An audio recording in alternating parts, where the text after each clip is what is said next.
Welcome to the TopRank Marketing News Roundup. I'm Tiffani Allen. And as the prophecy foretold, I am Joshua Nite.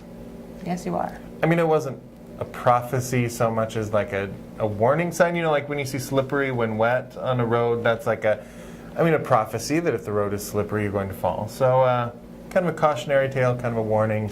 That's just where I live. Like a Mr. Yuck sticker. Right. I am the Mr. Yuck sticker of marketing.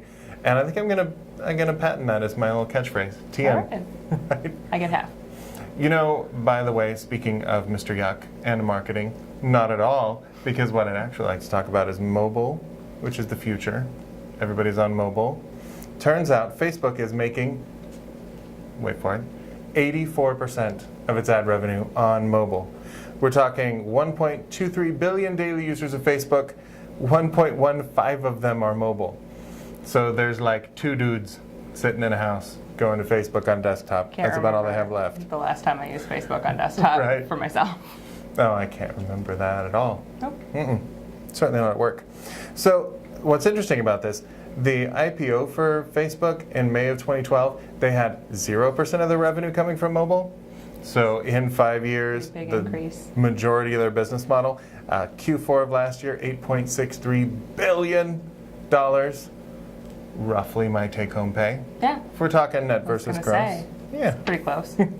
So I think the big lesson here, though, is don't assume that your audience is on desktop. Marketers go mobile for Facebook, and that means also when you have links to CTAs, to landing pages from your ads, make sure that they lead to a mobile optimized site, or you're going to see that the conversion rate drop. So think of mobile. We're all on mobile now. None of us are tethered to any device. It's the future. Woohoo. You know, it's interesting that you say Facebook advertising, because I too have something to share about Facebook advertising. I don't know if you've noticed this while you've been digging around in there, but Facebook has made several changes unannounced to their advertising platform, but it's a slow roll, I think, because they haven't made a public announcement about it. So maybe you haven't seen them, maybe you have, but they have tweaked the campaign objectives where it's kind of two umbrellas, traffic versus engagement. So they've taken things like website clicks and put them under the traffic umbrella.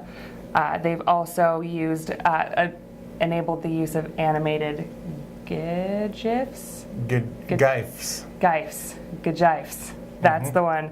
And their video ads too, which of course kids these days love their animated GIFs very much, so that will be a whole thing.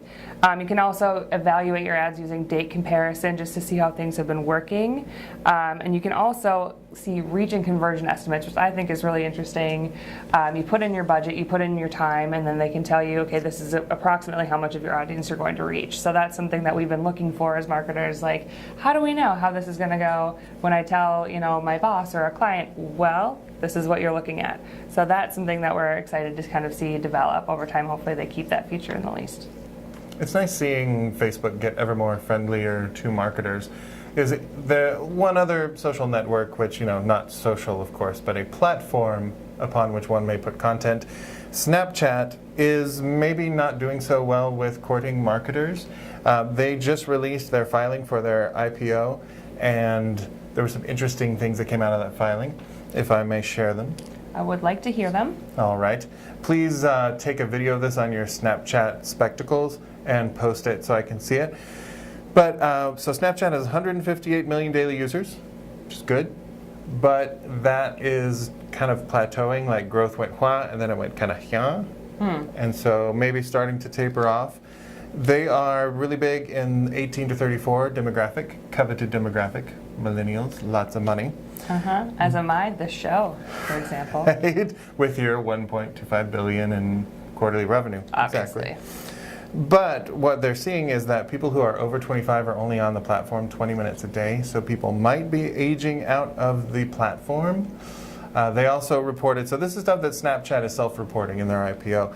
Long-term commitments from advertisers, not quite there yet, and they're not providing third-party metrics yet, which is kind of a deal breaker for some marketers. However, their revenue topped 400 million last year, so like half of my take-home. However, math doesn't add up. They lost 500 million last year, so they're not quite profitable yet. However, on the third hand, I guess, they do seem to they're attracting a lot of attention. They've got some big deals lined up. So this might be, I'm not going to give financial advice on the show. Personally, as a marketer, I'm still waiting to see what they're going to do to make this platform more attractive to marketers.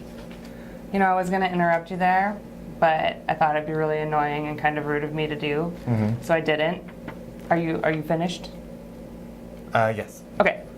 Speaking of interruptions, as we've talked about multiple times on the show, we have seen Google roll out penalties for interstitial intrusive ads on your website, like I was going to do, but didn't because it's rude and maybe I would lose search rankings over it. You don't just want to pop in when somebody else is talking with some lame observation that is not the content they came to see. Go on. Oh, I'm done. So, Search Engine Journal released a recent poll where they polled several marketers, 51% of whom said they have not seen any repercussions or felt the effects of Google's interstitial penalty yet. 43% said they didn't know, which is another indication that probably not. And 6% said they had felt the effects. So that's probably your 6% who were told to take their interstitials down by somebody else.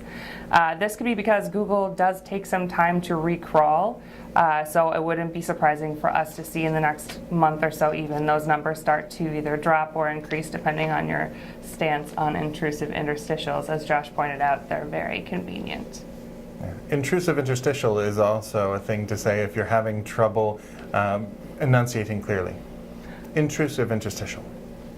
That's also something from Josh for you to think about for later when you're at home. Just a little takeaway for you this week. We'll be back next week with more marketing news. Otherwise, if you're craving more, you can follow us on the TopRank blog at toprankblog.com or follow TopRank on Twitter at TopRank. And I am at Nitewrites on Twitter. That's NITEWRITES. Or you can follow me at Tiffani_Allen for more. Otherwise, we'll see you next week. Thanks for tuning in. Bye.